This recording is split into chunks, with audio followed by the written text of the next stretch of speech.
It's been a while and I've been looking for a new case for my iPhone 13 Pro, and I came across a bumper case from RhinoShield. If you're like me, it's been a long time since you've even seen or heard anything about a bumper case, or maybe you've never heard of a bumper case before. I'm old enough to remember the iPhone 4 saga and AntennaGate, where Steve Jobs had to have a press conference to say that you're holding your iPhone wrong and decreasing the antenna signal by doing so, so they created bumper cases to send out for free for every iPhone 4 owner. And the reason they created the bumper case was so that it could protect the iPhone sides and prevent your hand from shorting out the antennas essentially by touching both sides of it, and then also allow you to still see the full back of the iPhone 4, which was just amazing at the time.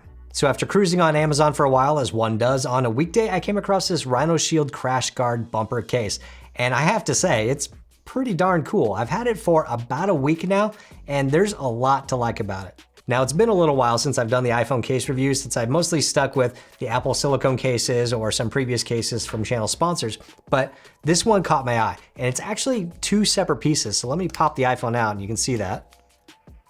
So you have the main bumper piece and you have this separate rim piece. This rim piece is what protects the camera bump on the back of the iPhone. So it raises the back of the phone to protect the camera bump so you can place it down without scratching the lenses. Now the main bumper itself is kind of a flexible material, but it's pretty rigid on the outside. It's got a little bit of a texture to it, as you might be able to see on this camera up top.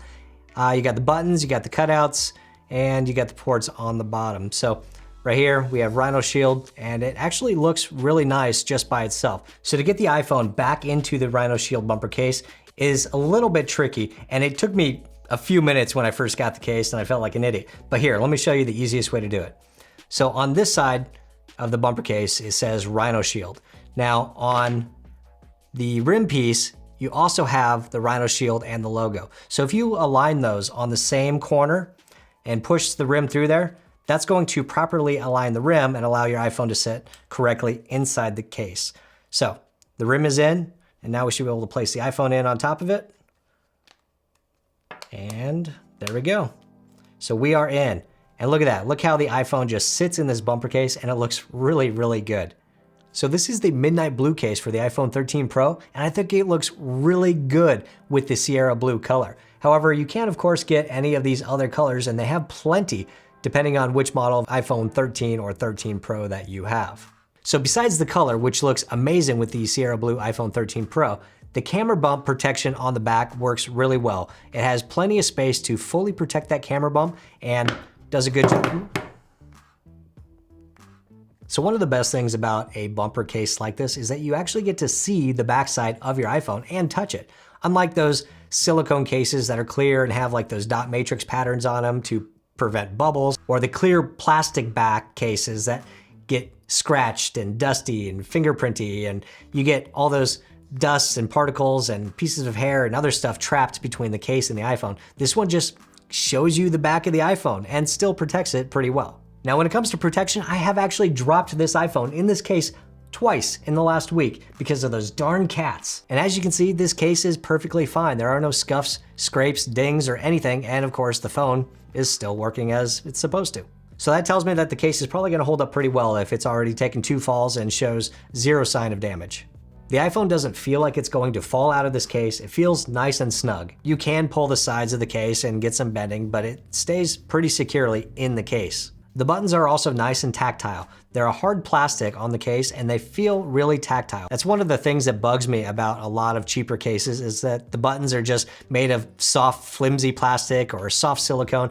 These ones actually have a really good feel to them. They feel a lot like the Apple leather cases with the metal buttons almost, but they obviously are not metal, but they still feel really, really good. There's plenty of room to get to the mute switch, plenty of room for port access, and of course, cutouts for the speakers.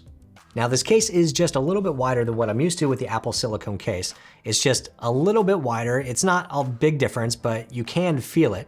And it's not as grippy as the iPhone silicone case, right? I like the Apple silicone cases because they, in my opinion, have the right amount of grip for my fingers. The RhinoShield case is a harder material, a little bit more slippery is not the right word, but it's just not as grippy, which is probably one of the reasons that I've dropped it twice in the last week. But what I do like about the RhinoShield bumper case is that you can actually see the back of the iPhone unobstructed, you can feel it, and it just does not add a lot of bulk to the iPhone itself. It just feels and looks really nice. Now I paid about $24 for mine. Amazon is showing them at $21 as of this recording, which I think is a pretty good deal. It's a solid case that has lasted a couple of drops so far. It's built well, the buttons feel good, and you actually get to see and enjoy the full backside of your iPhone. So that's pretty much all I have to say about the RhinoShield CrashGuard bumper case. It's a pretty good case. I like it. I like the look, I like the feel, and so far it's protected my iPhone pretty well.